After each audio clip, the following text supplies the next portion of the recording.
各位班主任，大家好。好。不好意思啊，这个被会长这样讲一下，我也觉得蛮不好意思的。其实我加盟了这个奥林匹克的这种数学这种东西的话，大概有2年，上个月刚好满了，然后我又跟会长说，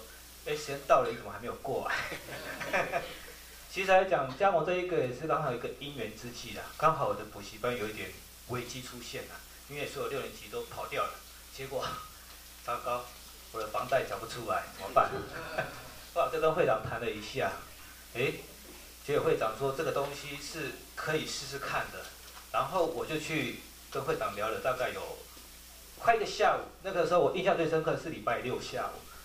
整个下午都在跟他聊。聊完之后，我说：“那我考虑1个月，我再看看要不要跟你合作。”后来不到1个礼拜，我跟会长讲：“会长，什么时候我可以方便过去签个约？”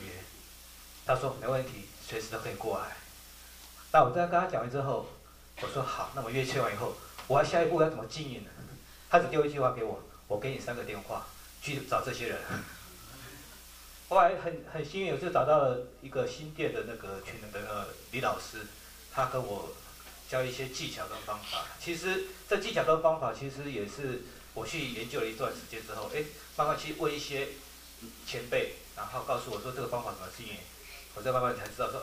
他有一些东西是你可以去运用的，然后可以去让家长了解说你的系统里面是有哪些教材可以让他的学生更进步。那我就这样子一步步这样跟着会长这样子去受训去上课，真的是进步了很多，而且短短的10个月。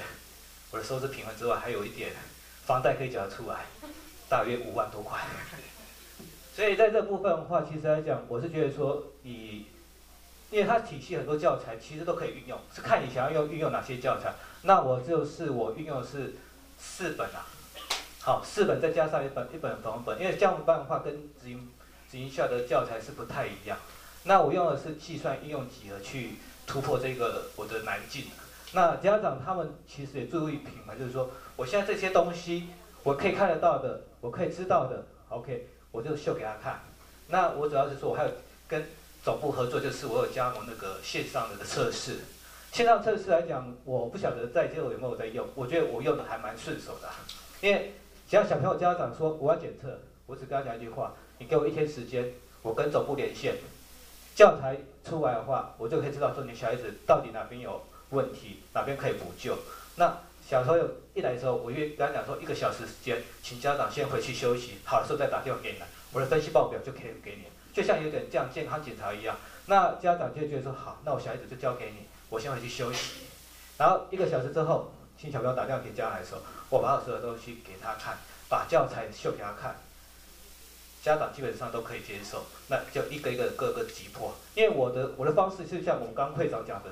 有些东西的话，我是因为补习班经营模式比较小，所以我是各个击破。那各个击破来讲的话，接来一个我就抓一个，来一个就抓一个。所以我第一个月我开班人数就3个人，第2个可能就到10个人，第3个就是上去，一直在这下就维持在40个上下，不敢说超过50，最好的时候是已经超过50个以上，但是现在都是维持在40、50上下这样子活动。好，那有时候就是因为可能是运气好吧。现在就自己运气好了，刚好跟会长就聊得蛮开心的说，有些东西是真的是我们自己要去用心的去研究，到底要怎么去教才可以。所以我自己在教的时候，我都会去看，到底是单元本要怎么去教会比较容易上手，那我都会去研究。那白天时间的话，有时候是备课，备完课之后，下午时间就是上课。那有时候他们不懂的话，我跟会长讲说，那有几家他们的直营校，我会去请教一下这个课这个题目要怎么去解会比较好。有时候他们老师也是很用心、很慷慨的说，你怎么做会比较好。那我有时候会把这些吸收进去，至少可以知道说我自己知道说，在这个数学的体系里面，有些技巧是怎么去接收，这样子会比较能够让学生能够吸收得到。那当他吸收到，成绩进步了，不用讲，留班率一定是100%。留班率100%，你后面一直进来，学生没有流失，就进来就这样子起来，一直维持到现在。所以我觉得说这个部分可能是看你们用心经营啦，因为之前的前辈都已经讲完了，所以说我说用心经营是自己，好，你自己要用心经营之后，你的成功才会一直起来啦。那我是不巧，因为我每次只要一来，会长一直叫我上台，所以在座应该有些人都看过我了，所以我只能讲说，我就2个字而已，用心。好，把学生教好就基本上家长就觉得没有第二话，第二句话说，那即使他真的考不是很理想的时候，家长就认为说你已经用心教他，是你自己小孩子没有好好的去学习。在这样的情况下，我就真的是成功了。那也感谢会长给我这个机会上来跟大家分享。那这个部分有是什么问题的话，你们可以跟会长先聊一下，看怎么去跟他聊一下，因为他有真的很多那种法宝哈，你不跟他讲，他不会告诉你，所以你一定要跟他聊一下，他才知道说怎么去做，怎么做会比较好。那在这边的话就报告到此，那就请会长给我这个机会，谢谢。